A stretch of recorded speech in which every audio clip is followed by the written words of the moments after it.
বাজার থেকে আনা কিছু ধনে কাঁচামরিচ দিয়ে একত্র ভেজে নিয়েছি। এবার পাটায় বেটে নেব।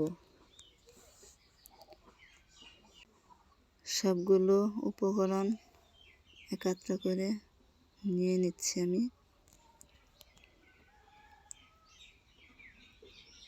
একটু লবণ দিয়ে নিলাম। এবার বাটনা বেটে নেব। মরিচ বাটা প্রায় হয়ে গেছে। এবার একটা বাটিতে তুলে নেব। দেখুন কত সুন্দর মসৃণ হয়ে গেছে সবটুকু। এবার বোলবাটিতে উঠিয়ে নেব। চিতই পিঠার গোলাটা গুলে নেব। গুঁড়ো দিয়ে, চালের গুঁড়ো, লবণ, গরম পানি দিয়ে মিশিয়ে নেব।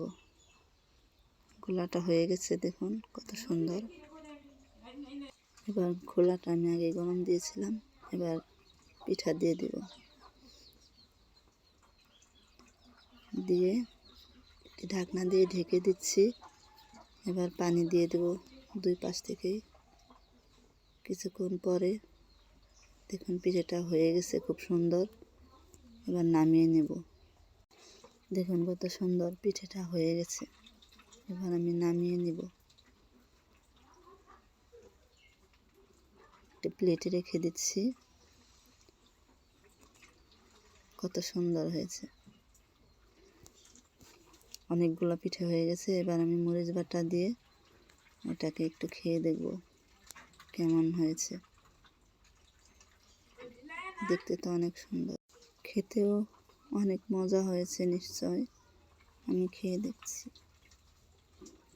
আপনারা ওইভাবে বানিয়ে খেয়ে দেখবেন। মরিচ বাটা দিয়ে চিতই পিঠা সকালবেলায় গরম গরম বানিয়ে খেয়ে ফেলুন। অনেক সুন্দর।